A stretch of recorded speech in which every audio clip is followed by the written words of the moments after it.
एक मुलाकात ऐसी शख्सियतों के साथ जिन्होंने दिया है अपने जीवन को एक नया मुकाम। रूबरू कराएंगे ऐसी कुछ हस्तियों के साथ एक खास शख्सियत के साथ मुलाकात जयदेव पटेल के साथ नंबर 1 इंडिया न्यूज पर। नमस्कार व्यूअर्स, मैं जयदेव पटेल और आप देख रहे हैं नंबर 1 इंडिया न्यूज। आपका एक बार फिर स्वागत है एक खास शख्सियत के साथ मुलाकात प्रोग्राम में। आज हमारे साथ खास मेहमान है झारखंड के पूर्व मुख्यमंत्री बाबूलाल मरांडी। बाबूलाल जी, आपका बहुत बहुत स्वागत है आज हमारे प्रोग्राम में। बाबूलाल जी, आपसे मेरा पहला सवाल है कि झारखंड में एक तरफ दुमका जैसी घटना होती है तो वहीं दूसरी तरफ वहाँ की पूरी सरकार पिकनिक मना रही होती है और अब घटना होने के बाद दूसरे राज्य में रिजॉर्ट का आनंद ले रही है। क्या जनता इसीलिए चुनकर भेजती है? कैसे देखते हैं आप इस पूरे घटनाक्रम को? देखिए, झारखंड सरकार की प्रायोरिटी कानून व्यवस्था नहीं रही है कभी भी। प्रारंभ जब से ये सरकार बनी है, पूरे 32 महीनों के काम देखिए तो सरकार में बैठे हुए लोग बिचौलिया उनके दलाल सिर्फ लूटने का ही काम कितने भी यहाँ लूट करके इलीगल तरीके से बेचा और अपने खजाना सब आ रहा है सामने। जांच हो रही है, ठीक है, उनके सचिव के ठिकानों में छापा पड़े तो करोड़ों रुपया नगद मिला, तो ये किसी से छुपा हुआ है और इसीलिए वो इनके कारण यही काम कर रहे हैं। इसलिए आप देखिए, जब अंकिता के साथ जो घटना घटती है परिवार से मिले 27 तारीख को सुबह घटना घटती है 4 बजे करीब, और उसके बाद हॉस्पिटल उनको लेते हैं तो उनका सदर अस्पताल लोग लेकर के जाते हैं। सदर अस्पताल की हालत बहुत खराब है, वहाँ कोई स्पेशलिटी है नहीं। डॉक्टरों ने कहा उनको बेहतर इलाज के लिए बाहर दे। अंकिता के पिता गरीब है, बाहर कैसे ले जा सकते, इधर उधर से पैसे के जुगाड़ कर हो सके। नतीजा क्या हुआ कि रात 23 तारीख की सुबह से लेकर के रात 9:30-10 बजे वहां से फिर दुमका से गाड़ी चलती है और 24 को सवेरे एम्बुलेंस रिम्स पहुंचता है 4 से। आप सोच सकते हैं 24-25 घंटे उनके ऐसा कोई इलाज नहीं हुआ, ऐसे ही नहीं।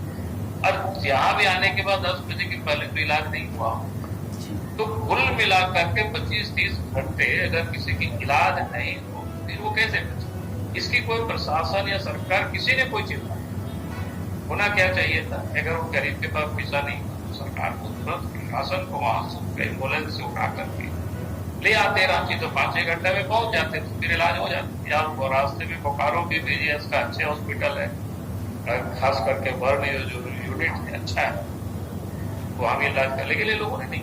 तो एक और 3 बार जिसको पते लापरवाही जब 25-26 घंटा लगाया। दूसरी तरफ अपराधियों को बचाने के लिए पुलिस महकमा लगी, बच्चे नाबालिग थे, उसको 2 लड़कों का नाम बताया था बच्चे ने, तो एक बार एफआईआर हुआ, बाद में दूसरा जब बच्चे मर गए। तो ये पूरा देखता है। फिर जब इस प्रकार की घटनाएं होती है तो जब सीरियस होते हैं तो डायरेक्ट क्लियरेंस मजिस्ट्रेट के सामने बयान होते हैं, ये सारी चीजें नहीं।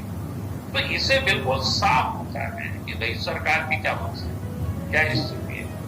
और ये पहली घटना नहीं है कि इस प्रकार के लॉ एंड ऑर्डर लगातार बिगड़ते या अपराधी देखो।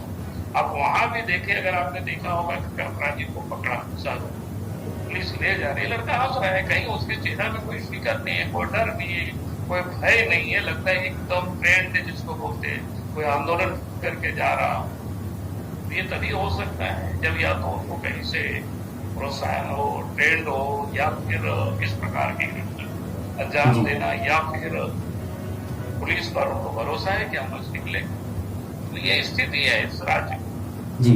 बाबूलाल जी, लेकिन मैं बिल्कुल बाबूलाल जी आपकी बात से मैं सहमत हूँ, लेकिन अब बात यहीं पे आकर रुकी हुई है कि आखिर अंकिता को न्याय कब और कैसे मिलेगा, फिर चाहे सत्ता पक्ष हो चाहे विपक्ष हो। नहीं, हम सबने एक तो 2 चीजें मांग की है। एक तो हम लोगों ने कहा कि सरकार को कोर्ट गठित करे और दूसरी जो उसमें से जो कंसिक्वेंसी जिन लोगों ने षड्यंत्र की या बचाने की जिन लोगों ने कोशिश उसकी भी जांच होनी चाहिए। उसमें एक तो वहाँ डीएसपी है नूर मुस्तफा का, वो बिल्कुल जिसको क्या कहते हैं कि लिग्गी जैसे बोलते हैं ना उसमें। और इसलिए मैं कह रहा हूँ कि 2-3 घटनाएं ऐसी हुई कि उनके हाथों से उन लोगों को उन्होंने बचाने का काम। एक उसी दुमका एक जुल्फिकर भुट्टो करके मुस्लिम लड़का थे, उन्होंने किसी ट्राइबल के साथ बदतमीजी किया था, तो ST/SC एक्ट के तहत दुमका के सदर मुफस्सिल थाना में उनके अरेस्ट है और उनकी गिरफ्तारी। लेकिन 90 दिनों तक, क्योंकि ST/SC एक्ट पर जो सुपरविजन होता है या जांच होता है DSP स्तर का अफसर करते हैं, वही नूर मुस्तफा कर रहे हैं। और उन्होंने सुपरविजन किया, जांच किया, चार्ज सर्टिफिकेट सबमिट नहीं किया, तब तक सबमिट नहीं किया, 90 दिन पूरा हो गया। जब उस लड़के का जब बेल हो गया, 10:30 बजे वो जेल से बाहर निकलते हैं और 12 बजे जाकर के चार्जशीट सबमिट करते हैं। ये साफ दिखता है भाई उस लड़का को दूसरी घटना उसी दुमका जिला में शिकारी पड़ा एक जगह है, थाना है, उसी क्षेत्र में चित्रागढ़िया, वहां इलीगल माइनिंग चला रहे थे एप्पल से नाम करके राममोहन रेड्डी। उस इलीगल खदान में एक ट्राइबल वहां मर गए। फिर लोगों ने केस किया एप्पल से के ऊपर ट्राइबल ST/SC एक्ट के तहत के उसमें से केस दर्ज हुआ, इन्होंने जाना। लेकिन अभी तक उसकी गिरफ्तारी नहीं, बल्कि इन्होंने जान करके लिखा और इसका अनुसंधान करने की। क्या मतलब है? ये मैंने 2 दृष्टांत बताए, तो इससे साफ होता है। इसलिए वहां के लोगों की मांग है कि भाई 120B के तहत, क्योंकि वो भी एक षड्यंत्रकारी रहे, उनके ऊपर भी FIR होनी चाहिए और उनको भी जेल में बंद करनी चाहिए। तभी ये अंकिता की आत्मा को शांति मिल सकती, तभी वो न्याय मिल सकता है। इसलिए हमने कहा कि तो फर्स्ट कोर्ट और जिन पुलिसों ने इस प्रकार की लापरवाही की, नूर मोहम्मद जैसे व्यक्ति, ऐसे लोगों को सजा मिलना चाहिए। ये जब तक सजा नहीं मिलेगी तब तक फिर कोई डरेगा नहीं, कोई भय नहीं होगा, फिर इसी प्रकार के और किसी की वो शिकार हो जाएगी। ठीक है बाबूलाल जी, आपकी पार्टी महाराष्ट्र की तरह झारखंड में भी ऑपरेशन कमल का हो या ऑपरेशन लेटस का हो जो चला रही है, और इसी की वजह से की डर की वजह से झारखंड के विधायक रायपुर में जाकर रिजॉर्ट में रुके हुए हैं, इस पर क्या कहेंगे आप? देखिए, पहली बात तो मैं कहूंगा कि भाई एक बात, झारखंड में उनकी यहाँ सरकार है, उनकी सरकार है, वो खुद मुख्यमंत्री है, पुलिस प्रशासन सब उनके पास है, फिर डर किस बात की?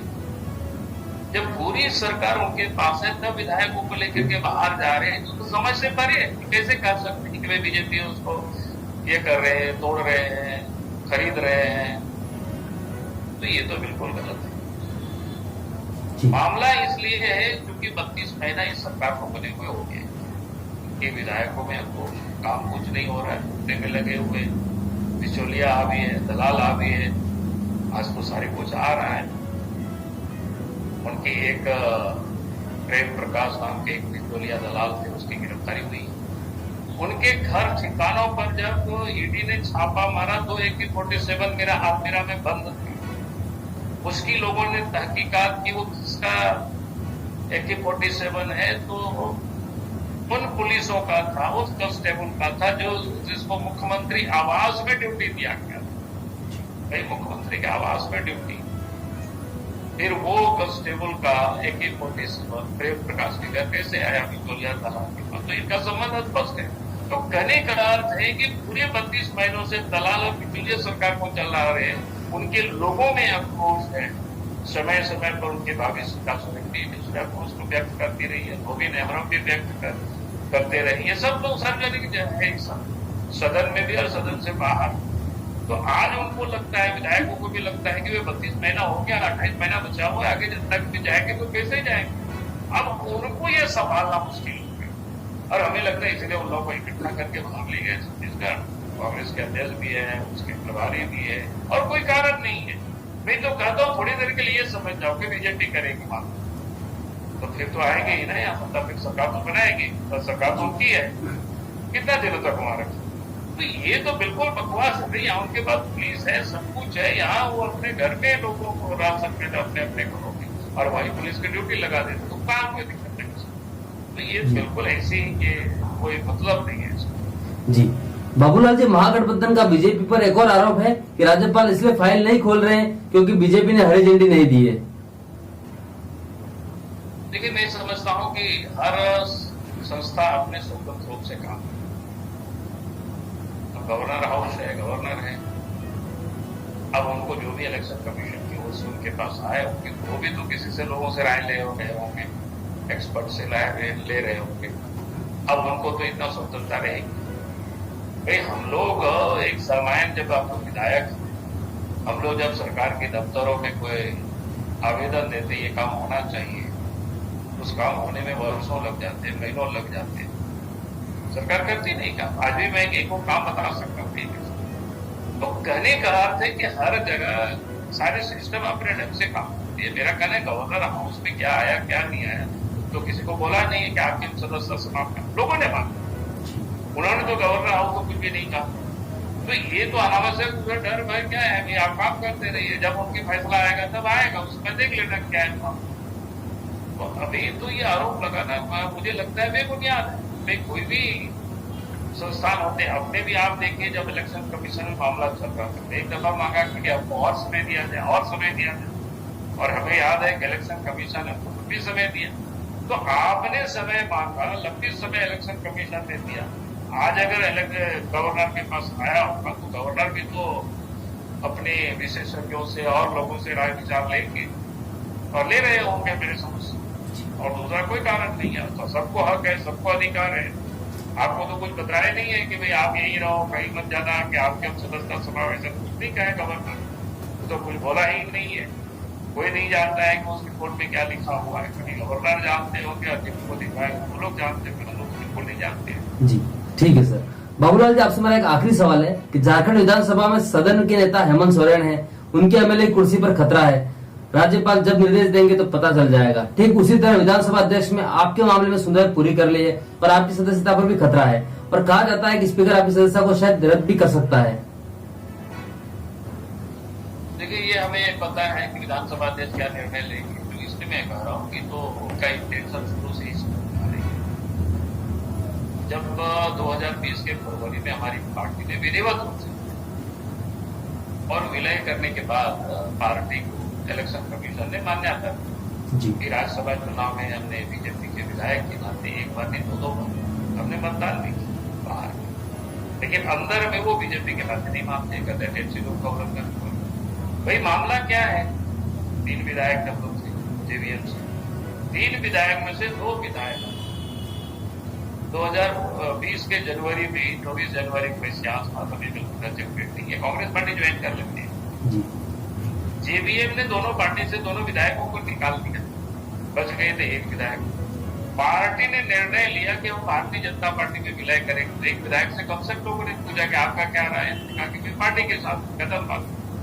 अब इसके बाद हमें जो 6-7 महीना के बाद विधानसभा अध्यक्ष को क्या समझ में आया पता नहीं कि उसके बाद उन्होंने 100 मोटो जिसको कॉग्निजेंस लिया और आपको एक नोटिस कि भाई आप 10 शेड्यूल का उल्लंघन किया, क्योंकि आपकी हम हाईकोर्ट गए, हमने कहा कि भाई 100 मोटो ही कैसे ले सकते हैं, ये गलत है, आप कॉन्स्टिट्यूशनल है।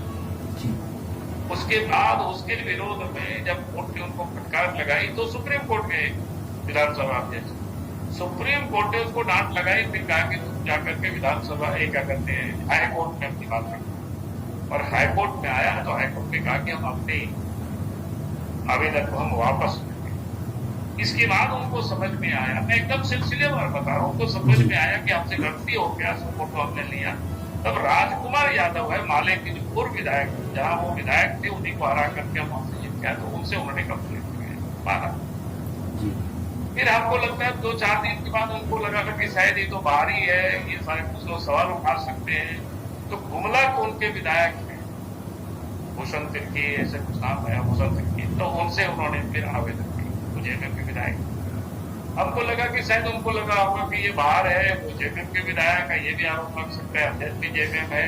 तब उन्होंने फिर कांग्रेस के विधायक दीपिका पांडे है महागामा से कांग्रेस के विधायक का, तो उनसे फिर कराया। उसके बाद फिर उनको लगा होगा कि शायद ये भी गड़बड़ हो सकता है आगे चल करके, तब फिर प्रदीप यादव और बंधु तिर्की से फिर लास्ट में पिटीशन करवा, ये बिल्कुल इंटेंशन साफ दिख रहा है।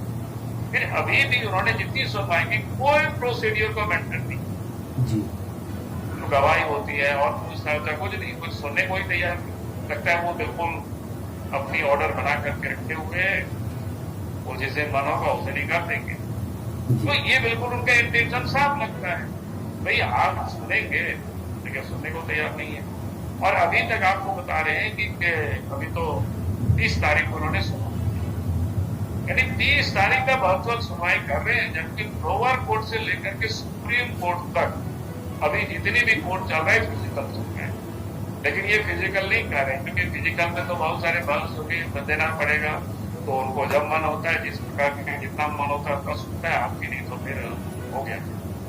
तो इनकी इंटेंशन बिल्कुल साफ, इसलिए हम कहीं से भी कोई हम ये भी नहीं है, गलत फहमी भी नहीं है, हम शुरू से जान रहे हैं क्या करने वाले हैं, क्या निर्णय लेने वाले हैं। ठीक है सर। बाबूलाल जी, आपने नंबर इंडिया के समय निकाला, उसके लिए आपका बहुत बहुत धन्यवाद।